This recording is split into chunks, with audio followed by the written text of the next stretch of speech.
name is Kris. We are here at GDC 2012. We're at the Planetside 2 event with Josh Hackney, the executive producer for Planetside 2. How's it going? It's going great. It's going great. Take a look at the game today? I did. It looks awesome. I have to say, I've seen a lot of MMOs. I've seen a lot of FPSs. I haven't seen anything that blends it with the cooperative style that you guys have done. It's very impressive. Talk to us a little bit about where that came from and why you decided to put it in that direction. Well, it really stems from the first game. 8 years ago, we ended up putting out Planetside, the original title, and the MMO FPS genre was basically born. Since then, we've been toying about really bringing it back to life, and in the last couple of years, it's just been something that we've wanted to pull out and really go ahead and dust off and put brand new life into. But in doing so, it was really important to us to make sure that it feels as visceral, as solid and as fluid as you would expect from any other shooter. And that means that any of the ballistics or the way that the mechanics are for the flight vehicles, the tanks, all those kinds of things really need to be top of the line. They really need to feel like they would in any other FPS game. Awesome. The one thing that I did see was there's a lot of vehicles in this game. I mean, it's difficult to balance two different factions. What's it like going in and trying to balance not just three factions from a weapons perspective, but three factions with vehicles too? It's difficult. Let me just say it's really, really difficult. But, it's also a lot of fun. We go through and get into the game and get feedback internally and take a look at, how it feels and whether it's a particular tank like the Mag Rider or the Vanguard or the Reaver or something like that, and just drill down and make sure that, that particular gun, that particular motion model feels smooth. It moves around in the world just the way we want to. And kind of expand it out from there and add a couple more features, make sure that it works well against 1, 2, 3 other vehicles the way we want it to.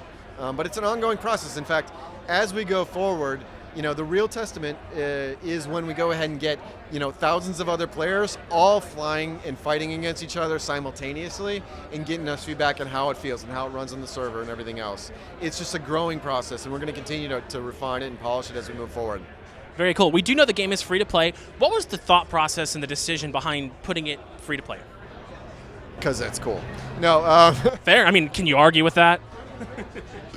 To be perfectly honest, it's about the player base. It's about getting fans in. SOE's been going this way. I think a lot of people and companies in the industry have been looking at free to play and how to get in there. We've been relatively successful, and I think for us, it's about getting those thousands of players. It's about players being content. There's no AI in the game. It's about playing against other players. So when you see the videos and you see, like you did today, the Reavers flying overhead or, the 30 tanks on the ground, that's all other players. That means you can go out and kill every one of those guys. And you get the people, get folks in there and energized is really what it's all about. And lowering that access bar is really important. The thing that really impressed me, I've played several free-to-play games, usually there's some type of competitive advantage that you can get, or you can pay to boost your XP, or you can pay to boost your weapons for the day. The thing that I really liked from what you guys presented today was the fact that you can't buy a higher performance. You have to play your way to get to the great weapons. It's cosmetic and skin.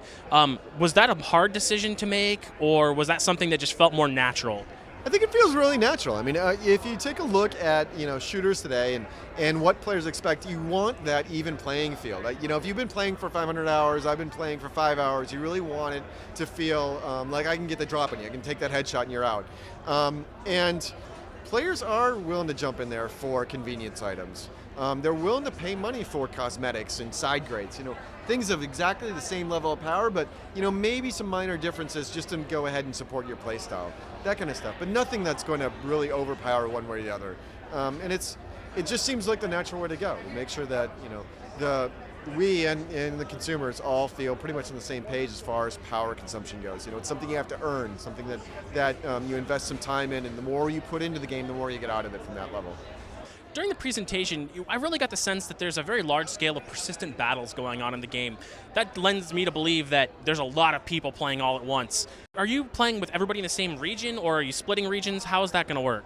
So what we're looking at is a continent, about 8 kilometers by 8 kilometers, which supports a good number of folks. So we're looking at thousands of players with no zoning, no loads between them, all playing across that same continent. So you might have you might have 500 players actually fighting over one base, or, a couple, 50 players fighting over a small outpost. But all the way across the continent, you can be able to traverse from one space to another without any of those loads, without really going from one zone to another. Awesome. What's it been like to work with NVIDIA on this project? It's been great. You guys have been helping us not only with just getting our physics engine up to where it really needs to be, but moving forward with our flight mechanics, our tanks, the motion models. The ballistics wouldn't be anywhere without the support that we've had. Awesome, yeah. The thing that blew me away was the flying in the vehicles. I love vehicles and I love vehicle combat, and it was just so fluid. It seemed really good. So, final question. Walking away from here today, why should people play Planetside 2? A, because it's awesome, and B, why not? I mean, everybody wants to get on a server with 2,000 other players and go to war. This is not a small skirmish with 50 guys that's going to last, 30 minutes, it's going to be over. You're going to be able to go ahead and grab 500, 600 of your best friends, get on a side, and actually try to take over a continent or multiple continents together with tanks, with airplanes, with ATVs. What is not to love about that? I don't have a good response for that. It sounds awesome. Well, hey, thank you so much for your time. It's been great, and have a great GDC. Thanks, sir.